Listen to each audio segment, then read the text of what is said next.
Bonjour tout le monde, bienvenue à Balado Prévention, le podcast qui parle de santé et sécurité au travail dans le domaine du transport et de l'entreposage.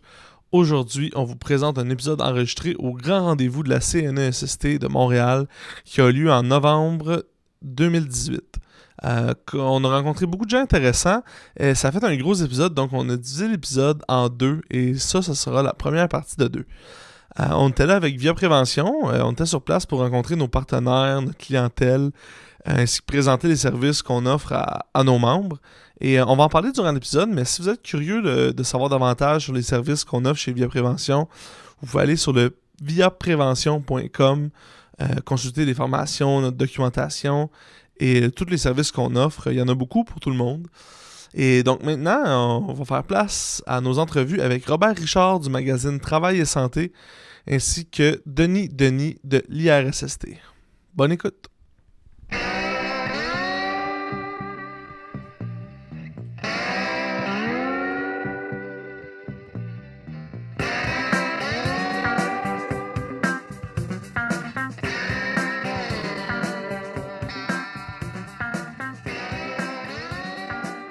On est de retour avec M. Robert Richard du magazine Travail et Santé. Bonjour. Oui, bonjour. Merci de prendre quelques minutes avec nous là, pour faire une petite entrevue sur le podcast. Et il faut mentionner aussi la présence de Jean-Christophe Minguez, le communicateur, le Conseiller agent des communications de Via Prévention. Bonjour. Bonjour. Lui, on est quand même un peu moins excité, mais on le voit tous les jours. On l'accepte quand même. On l'accepte comme qui est. Monsieur Richard, vous êtes ici au grand rendez-vous pour les 2 jours? Oui, tout à fait. On est ici comme exposant avec la revue Travail et Santé. Fait que, oui, on est là pour les 2 jours, effectivement. Okay. Moi, je vous connais d'années antérieures en tant que chargé de cours à l'Université de Montréal. Oui. Est-ce que c'est encore quelque chose que vous faites? Non, j'ai arrêté de le faire. Pas parce que j'aimais pas ça, j'adorais enseigner à l'université. Ça a été vraiment... J'ai commencé en 82 à l'Université de Sherbrooke à enseigner la santé et sécurité. Au début, c'était l'hygiène industrielle. Après ça, je me suis retrouvé à l'Université de Montréal, à l'École des relations industrielles. Et puis, non, j'ai adoré. Il y a deux clientèles à l'université. Il y a la clientèle des adultes avec les cours du soir et la clientèle dont vous faisiez partie, les étudiants au bac. Là. Alors, c'est des clientèles complètement différentes. Mais les deux cas, c'est ce qui est le fun avec les jeunes, c'est de leur donner le goût. Hein. Je pense que quand on enseigne, c'est comme quand on fait une conférence. Si on réussit, c'est parce qu'on a réussi à donner le goût d'aller plus loin, le désir d'aller plus loin. C'est pas rien de communiquer de l'information. C'est beaucoup plus que ça pour moi. Puis le fait que vous avez cessé d'enseigner, est-ce que c'est parce que vous constatiez un déclin d'intérêt des étudiants envers le sujet? Pas du tout. Pas tous. Est-ce que je peux vraiment être honnête? Oui, bien sûr. Je ne veux plus venir à Montréal. Ah, OK. Bon. Et l'Université de Montréal est à Montréal. C'est la principale raison. Et puis, il y avait aussi une autre raison, c'est qu'à un moment donné, avec le temps, avec l'âge, je pense que c'est important qu'on sache se retirer et laisser la place à des jeunes. Moi, je crois beaucoup que les jeunes doivent prendre leur place. Et dans la revue Travail et Santé, justement, j'essaye d'aller chercher des nouveaux auteurs, mais des nouveaux auteurs jeunes. Il faut qu'ils aient eux aussi le droit de s'exprimer, la possibilité de s'exprimer. Alors, je travaille fort là-dessus. Est-ce que vous faites des constats à l'écrit d'une différence entre un plus jeune qui devient chroniqueur, rédacteur versus quelqu'un que... c'est-à-dire que si je prends des gens qui ont beaucoup d'expérience, comme je pense à Michel Pérusse, par exemple. Ben, tu sais, Michel Pérusse, il a tellement d'expérience qu'il va partager une expérience, un vécu de plusieurs dizaines d'années. Alors que le jeune, ben lui, il va plutôt nous parler d'expériences plus récentes. Donc, mais ça revient toujours à la même chose. C'est des gens qui ont la passion de la santé et sécurité. C'est des gens qui ont envie de communiquer cette passion-là. Tu sais, ça va avec ça. Là. Alors que ce soit les jeunes ou les plus anciens, si je peux dire, est-ce qu'il y a des grosses différences? Pas vraiment tant que ça, là, je trouve pas. Il y en a des jeunes qui essayent de changer les choses. On a eu un auteur, à un moment donné, qui carrément voulait, il le fait encore, mais il ne l'écrit plus dans la revue, révolutionner carrément l'approche en santé et sécurité. Alors, c'est le fun parce que ça a créé chez les plus anciens des réactions. Et Michel Pérusse, entre autres, a écrit des chefs-d'œuvre d'articles suite à ça. Là. Fait que, ouais, De quel ordre, cette révolution-là? c'est de contester des vieux concepts. OK. Je ne vais pas personnaliser, pas du tout. Là. Alors, je n'irai pas plus loin que ça, mais c'est des vieux concepts comme la coupe de Bradley. Complètement, là, tu sais, non, c'est pas bon cette affaire-là, c'est pas correct, il faut changer ça, puis le concept est pas bon. Puis, en tout cas, tout ça a fait en sorte que, oui, il y a eu des gens qui ont réagi, mais ça a été une réaction positive, ça a été une réaction également, comment je dirais bien, respectueuse. OK. Puis ça, c'est important. Nous, en travail et santé, si quelqu'un commence à écrire des trucs qui sont pas respectueux, on les accepte pas. Je reviens à la personne qui a écrit et je dis à cette personne-là, écoute, non, écrit de même, je le prends pas, mais écris-le autrement, puis je vais le prendre. Tout le monde a le droit d'exprimer son opinion, mais il y a des façons de faire. Il y a toujours, d'ailleurs, c'est pas toujours ce qu'on dit ou ce qu'on écrit qui est important. C'est de la façon qu'on le dit.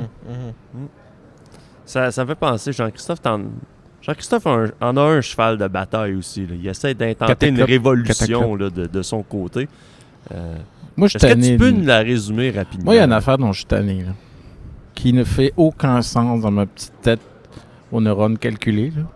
C'est qu'on dise que la prévention, c'est plate. C'est plate. Oui. Ça, cette image-là, la prévention. On va à un cours de formation, prévention. C'est plate. Il faut que je mette mon casque, il fait chaud.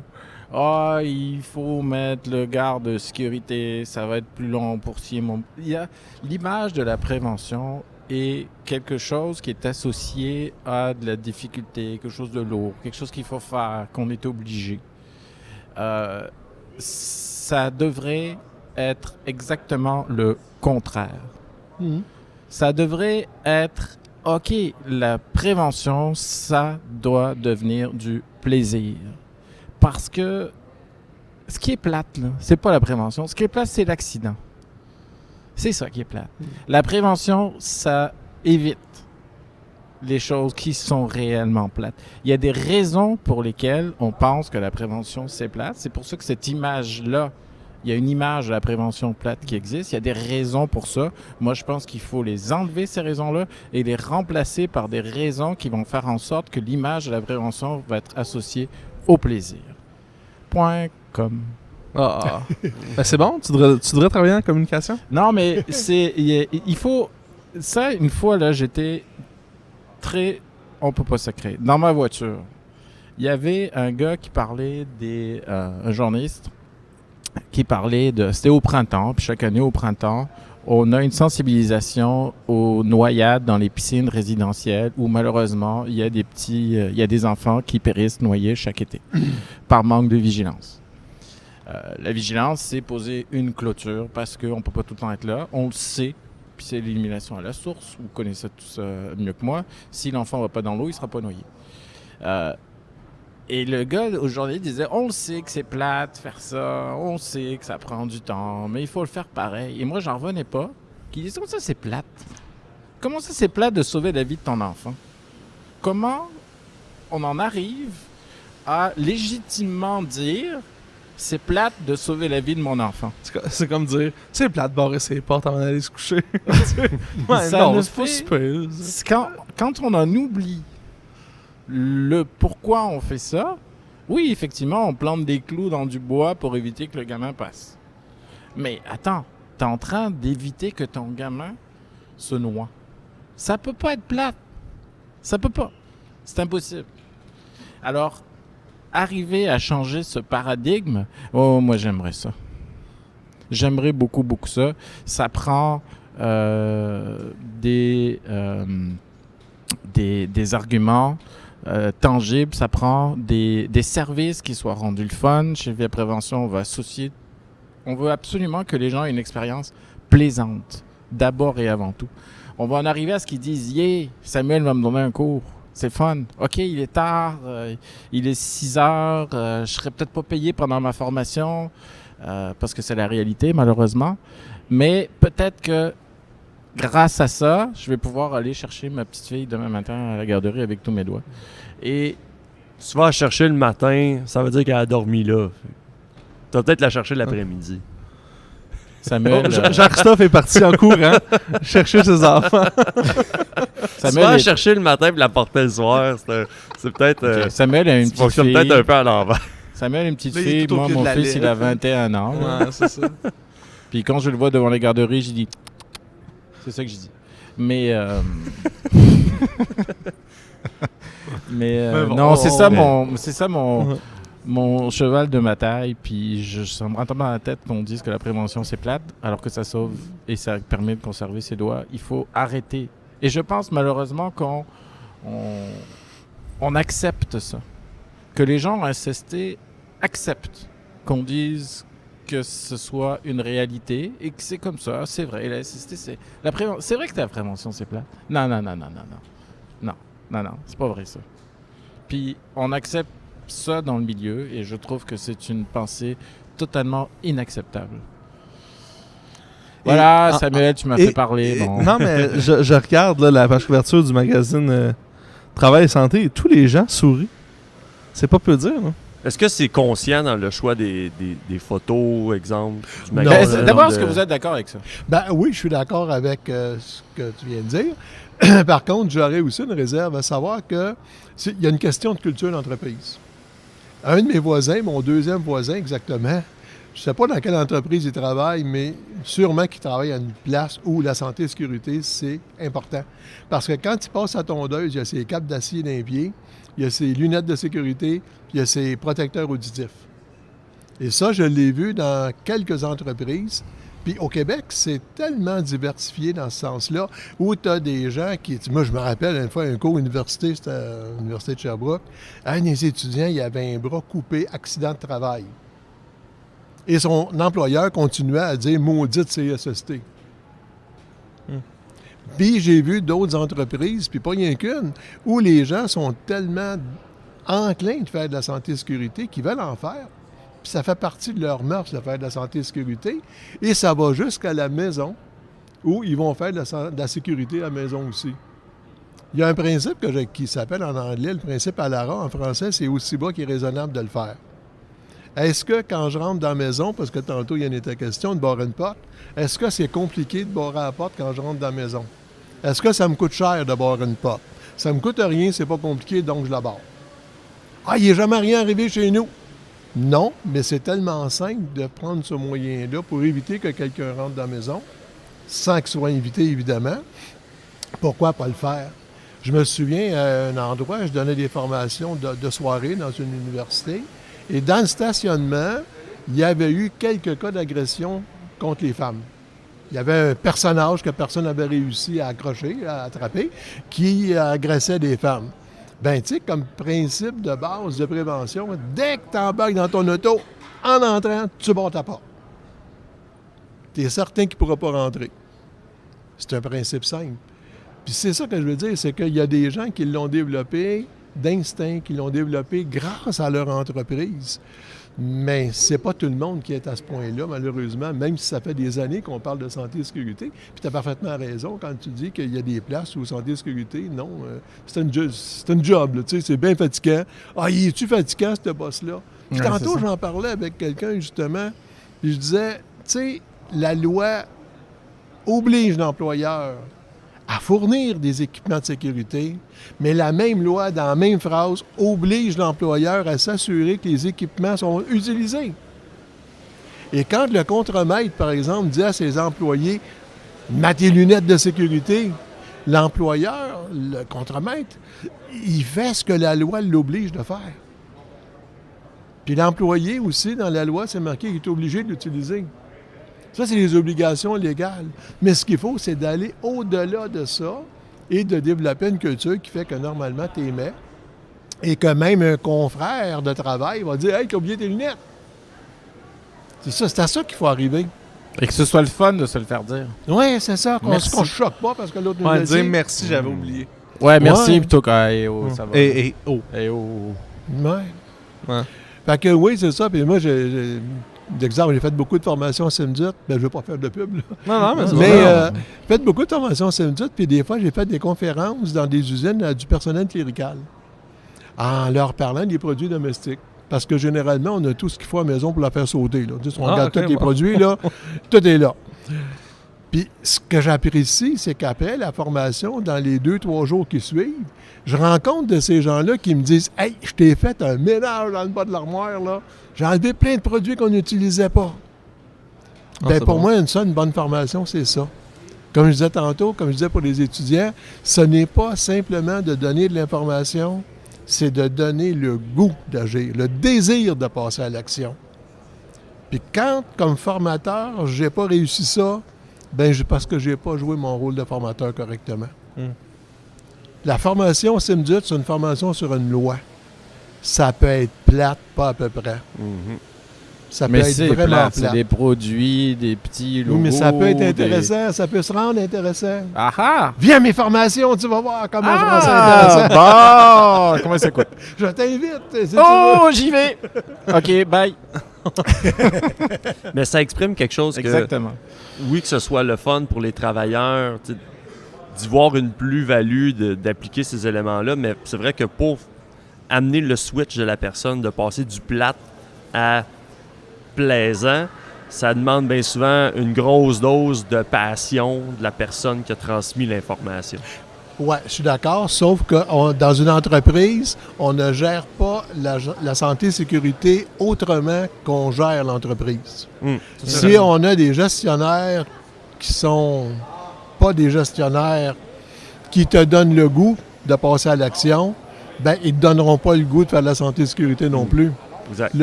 Moi, je dis qu'un gestionnaire, là, il y a 4 mots magiques. Bonjour, comment ça va?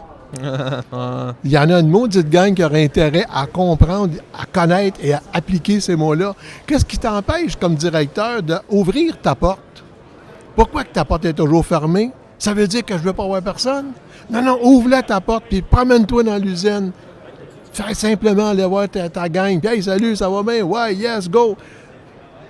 Puis ça a un effet motivateur extraordinaire, ça. J'avais fait une interview avec quelqu'un qui est responsable de plusieurs usines au Canada, puis même dans le nord des États-Unis. Et il me racontait que quand il va dans les usines, lui, il va rencontrer les employés.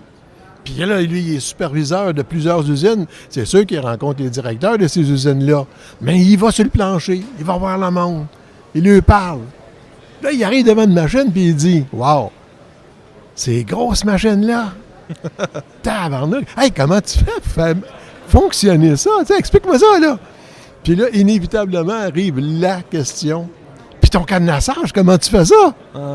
Écoute, le cadenassage vient de prendre une importance extraordinaire là-dedans. Parce que le gars a motivé ces gens. Il les a pas obligés. Il les a motivés. Le rôle de l'employeur, le rôle de la direction. Un bon directeur, un bon contremaître, c'est un bon motivateur. Motivateur dans le sens de motiver les gens à faire de la bonne job. Là, il y a un proverbe qui dit « Les gens heureux performent mieux. Les gens heureux performent mieux. Puis il y en a qui ont compris ça pas à peu près.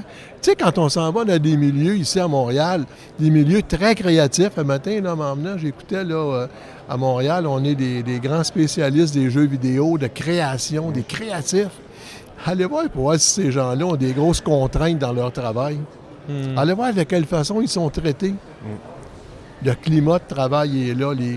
Et puis tu ne veux pas les perdre, tu as des bols là-dedans là, qui font des affaires.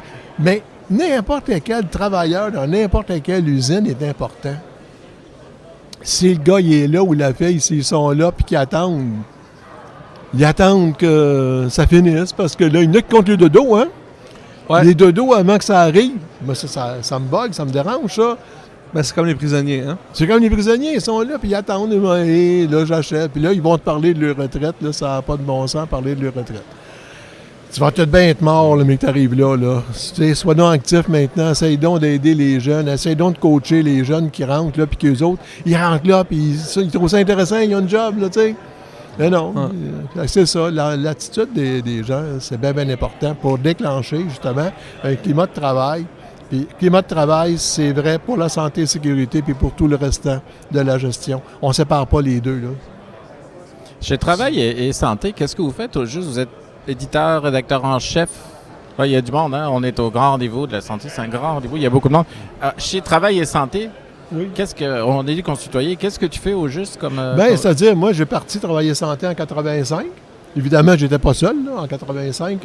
C'était l'AIC qui est rendu la QHSST, l'Association québécoise pour l'hygiène, la santé et la sécurité du Québec, Travail du Québec.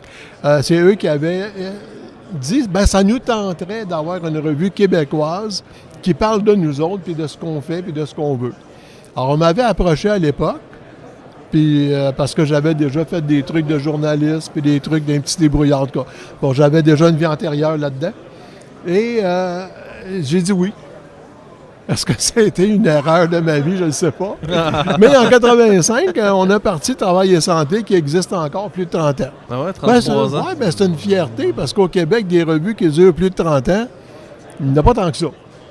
Ben, on a toffé, on a réussi, on a passé à travers 3 crises économiques, puis on est toujours là. Alors donc, c'est d'éditer la revue, donc de recevoir comme tout éditeur. On cherche des textes, on reçoit des textes, on les corrige, on les accepte, on les refuse. On a des gens qui peuvent réviser pour nous, puis on fait le processus d'édition. En gros, ça revient à ça, là. Est-ce que c'est disponible en ligne ou c'est seulement en papier? Pour l'instant, c'est pas encore en ligne, malheureusement, mais on y travaille. Actuellement, on travaille à ce que la version en ligne soit disponible. Et qui est-ce qui lit ça? Ah, ceux qui lisent ça, c'est nécessairement des gens qui sont impliqués en santé et sécurité.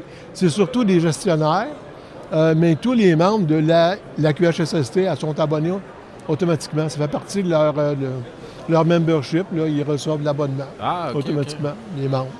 Mais toute personne peut s'abonner. Mais c'est surtout des gestionnaires, des gens qui sont impliqués là, en santé et sécurité, qui se tiennent informés. Quels sont les articles qui sont le plus, ou les sujets qui sont le plus Santé lus? mentale. C'est la mode, la santé mentale. Santé mentale. C'est Depuis, la grande écoute, mode. il y a plusieurs années, on avait Marc Vachon, un psychologue. Puis là, je parle de plus de 20 ans en arrière. On avait Michel Pérusse qui était déjà avec nous.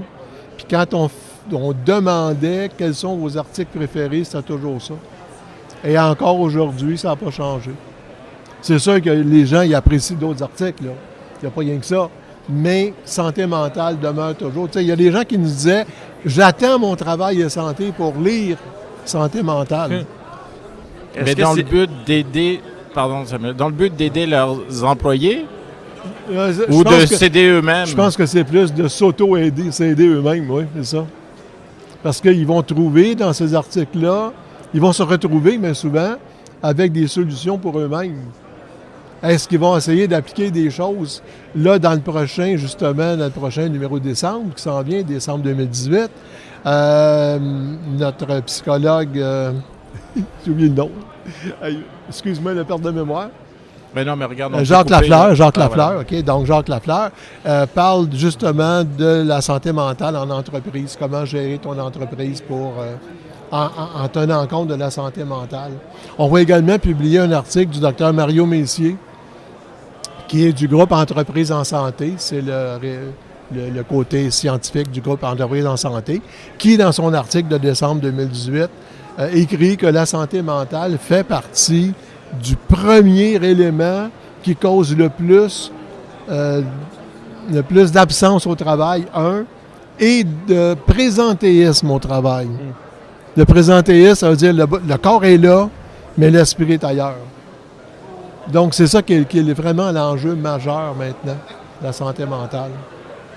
Et encore une fois, je reviens que si l'employeur était capable de créer un climat de travail où tu te dis « Hey, ça me tente de rentrer un matin, moi. » Et non pas compter mes dodos avant que ça finisse. Ça me tente de travailler. Tu sais, là, hey, c'est le fun, là. Nous autres, on va faire des affaires, là, tu sais. Tu sais, j'irai pas jusqu'à dire j'ai hâte de me lever lundi matin pour aller travailler. Mais pourquoi pas? Mais moi, j'ai hâte de me lever lundi pourquoi matin. pas? Ben oui, il y en a qui le font. Ben ouais. Parce que tu as des idées, tu as des projets. Tu as le goût de faire de quoi? Tu as le goût d'être là parce que c'est intéressant, c'est le fun d'être là. Puis ton travail est source de sens. Bon, ça, c'est une autre affaire, donner du sens à ton travail, le sens. Je me souviens une fois, il y a plusieurs années, j'avais donné une conférence à une usine où ils fabriquaient du yogourt. Puis le mandat, c'était de me dire, on a comme un problème de démotivation. Tu viendrais-tu essayer de nous donner un coup de main là-dessus? Fait que moi, je pars mon verre à thym, Je faisais quasiment mon Jean-Marc Chaput de moi-même, pour ceux qui le connaissent. Puis j'allais, puis ça pognait pas tant que ça, mon affaire. Y avait-tu un sacrifice? Un sacrifice que ça marchait pas. Alors, à un moment donné, il me vient une idée dans la tête. J'ai dit, vous faites quoi ici? Là, il me regarde tout. Quand t'es rentré dans la porte, c'était marqué qu'on faisait du yoga, là, tu sais, là. OK, j'ai dit, vous faites quoi? Puis je me souviens, elle a dit, OK, vous faites des pneus. Et là, il me regarde, il dit, ben oui, non, on ne fait pas des pneus, on fait du yoga. Ah, vous faites du yoga, c'est bien. Est-ce que le yoga, c'est bon pour la santé? Ben oui, c'est bon pour la santé. On le sait tous que c'est bon pour la santé. Donc, là, je les regarde puis je dis, tout le monde qui travaille ici contribue à sa façon à aider des Québécois à maintenir leur santé. Et je me souviens d'une dame qui était assise en avant. Elle était réceptionniste. Elle dit, j'avais jamais vu ma job comme ça.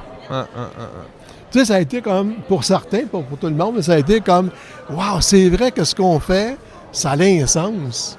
Du yoga, c'est bon pour la santé, on en fait, puis on contribue à ça. C'est un exemple qui me vient à l'esprit comme ça.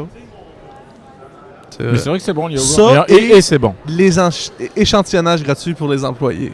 Ah non? OK. Je sais pas. Ça, c'est pour savoir si on est drogué? Non, échantillonnage de yoga. Moi, j'ai travaillé au ménage pour une compagnie qui faisait du pain. On avait du pain. Ah oui? Ouais. Ah oui, sûrement qu'ils ont des Ah, échantillons. Puis ça Ils ont un sentait le deal, bon ça, pain, là. puis le bon pain chaud, puis on partait à la fin de la journée. Le bon pain chaud. Ouais, puis on avait du pain. Ça, c'était bon pour la santé mentale, du bon pain. Alright, ben, ouais, là, je vais regarder dans des fils. Je sais pas, Sam, si tu avais d'autres questions. Merci beaucoup. Ça fait plaisir. Merci beaucoup Merci beaucoup, d'être. monsieur Richard. C'est bon?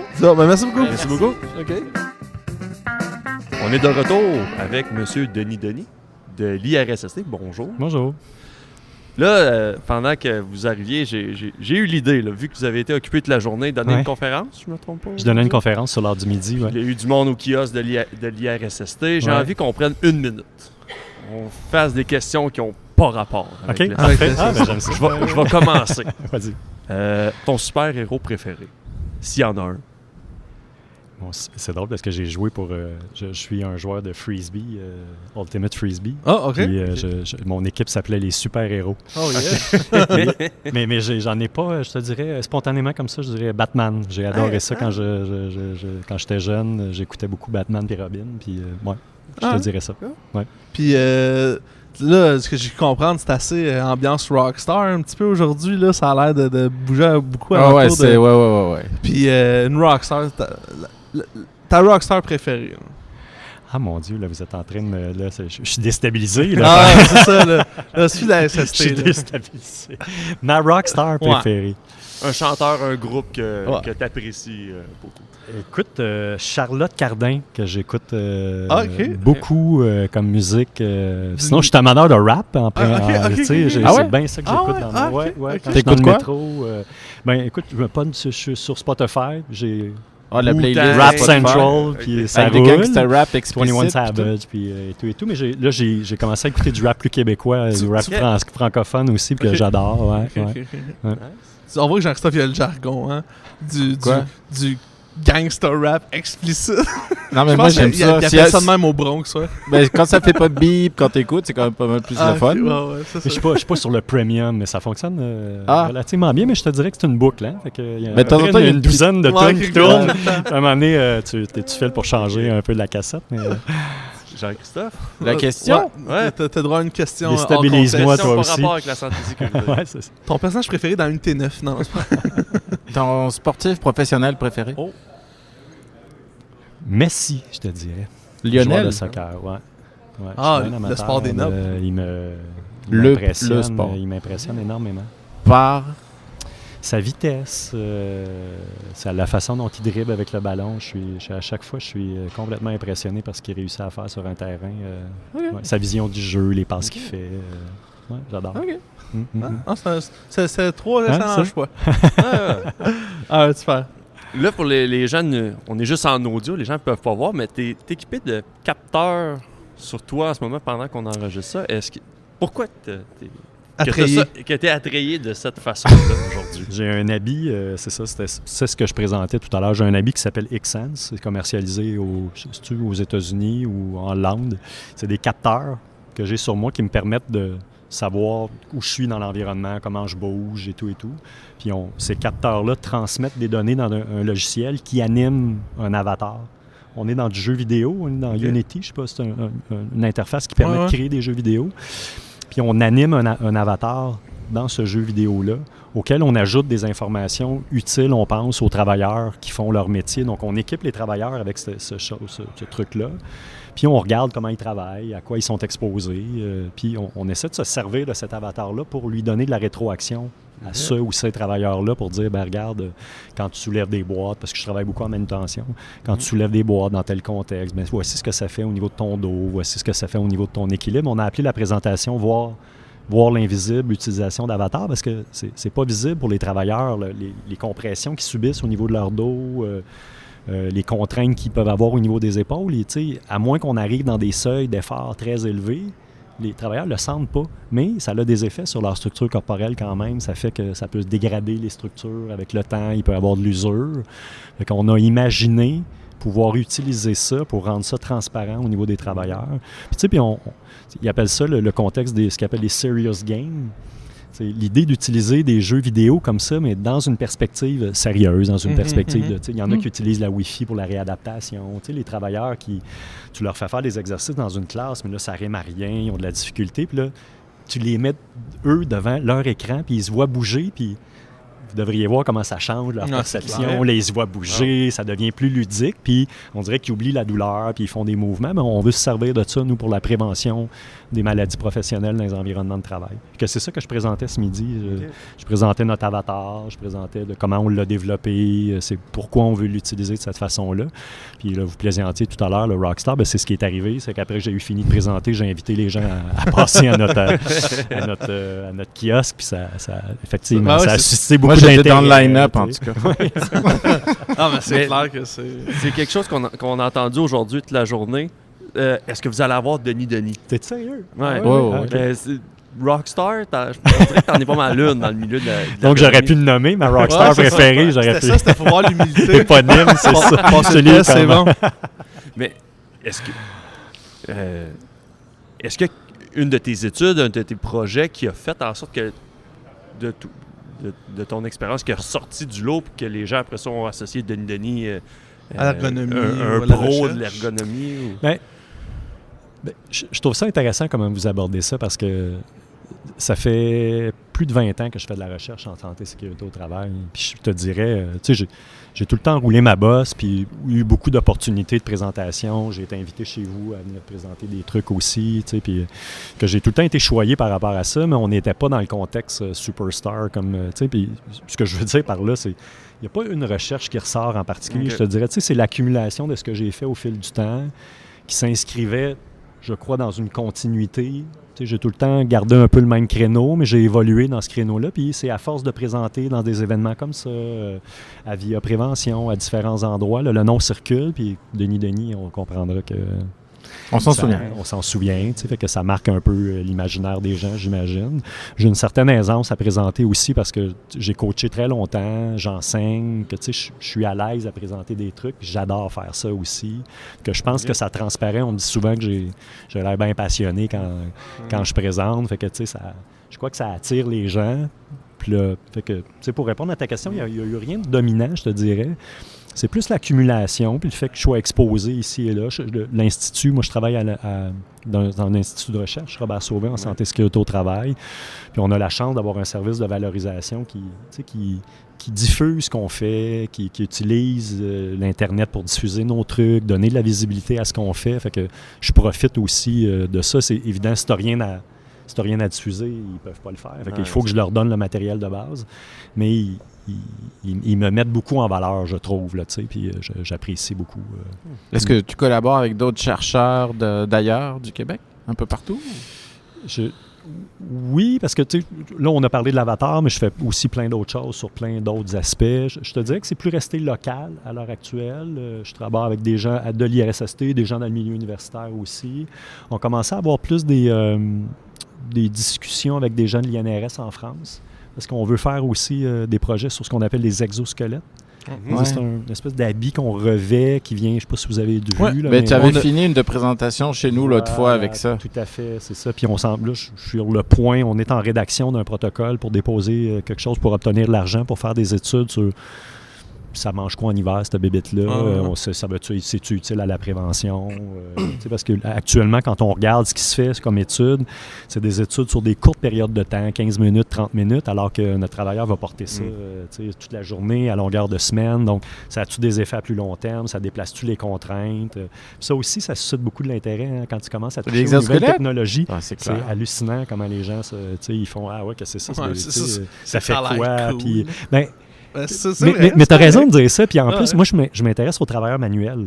Puis ce qu'on voit, c'est que les jeunes, ils commencent à déserter un peu ces environnements-là parce qu'ils se disent, bon, regarde, moi, j'ai vu mes parents travailler manuellement puis ils se sont maganés à la santé ou quoi que ce soit. Puis moi, je pense que si tu introduis des nouvelles technologies là-dedans, à la exosquelette, à l'avatar, tu sais que ça donne un côté sexy à ce qui pourrait pas l'être après ma barre. Là, fait que on essaye d'exploiter ces nouvelles technologies, pas exclusivement dans cette perspective-là, mais on croit que c'est un petit effet indirect un peu de ça.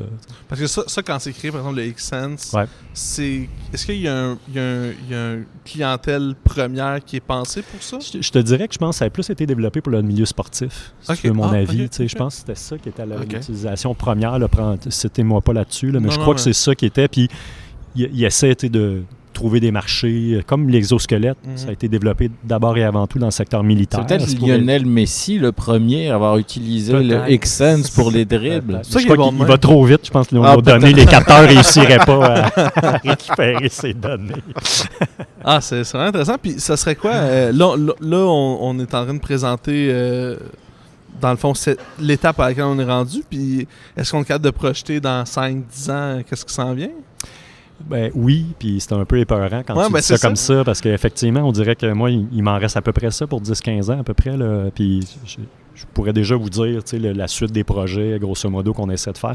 Là, on est en développement, puis c'est un peu toujours la gêne que j'ai quand je vais présenter ce produit-là, parce que là, je me fais accaparer tout de suite, dire on peut-tu l'utiliser, on est en train de le développer. Fait que là, on crée des attentes auprès, mais on se dit vaut mieux qu'ils connaissent le potentiel puis que ça va venir dans quelques temps. Fait que là, on a encore pas mal de trucs à voir pour de quelle façon les gens vont utiliser ça, est-ce qu'ils vont l'utiliser à bon escient, qu'est-ce qu'il faut développer comme compétences pour qu'ils l'utilisent. Puis la commercialisation de tel outil, ça se ferait par...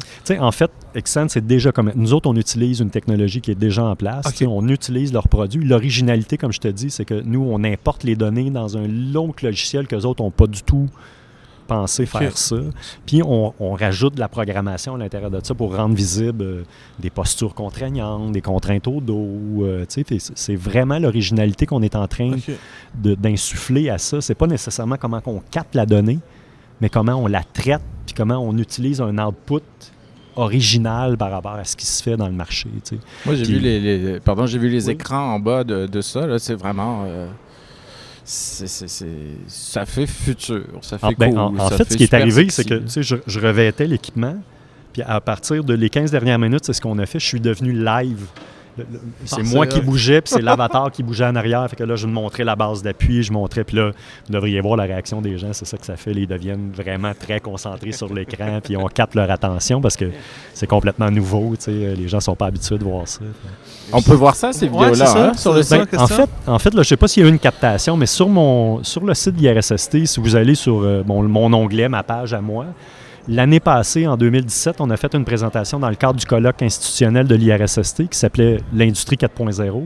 Et j'ai fait une présentation d'à peu près une vingtaine de minutes de l'avatar que ceux qui sont intéressés, vous pouvez live aller aussi? Voir. Oui, j'étais live, mais toujours ceux qui veulent pas écouter 20 minutes, allez voir les 5-10 dernières minutes, puis vous allez voir l'avatar bouger en même temps que moi je bouge. On va partager ça, c'est intéressant. Ouais.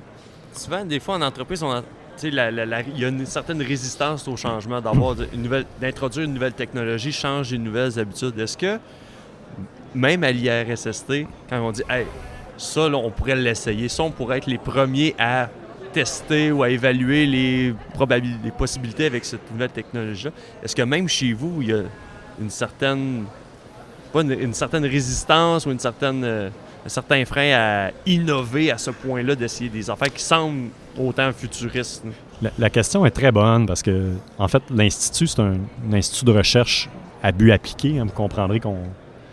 Je ne veux pas faire le parallèle avec le milieu universitaire, mais quelquefois, on peut faire la recherche dans le milieu universitaire sans toujours se préoccuper des résultats pratiques que les études peuvent avoir.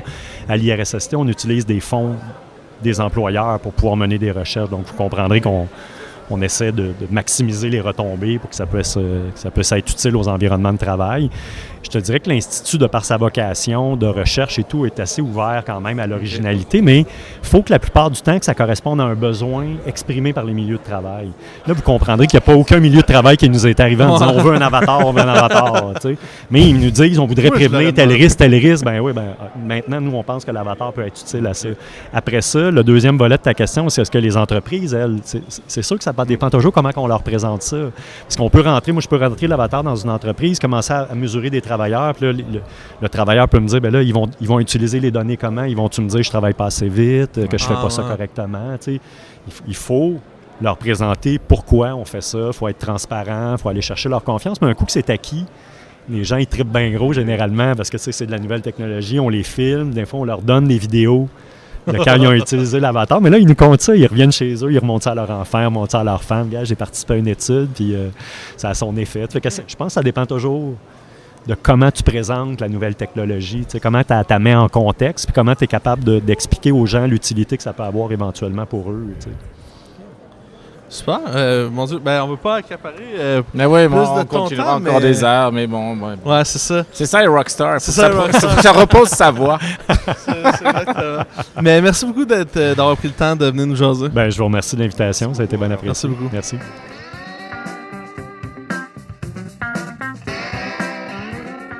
Merci beaucoup d'avoir écouté la première partie de l'épisode.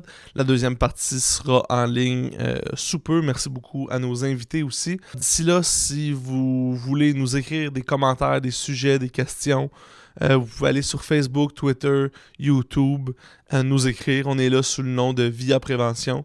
Donc, gênez-vous pas, on est là pour répondre à toutes vos questions. Et d'ici là, soyez prudents.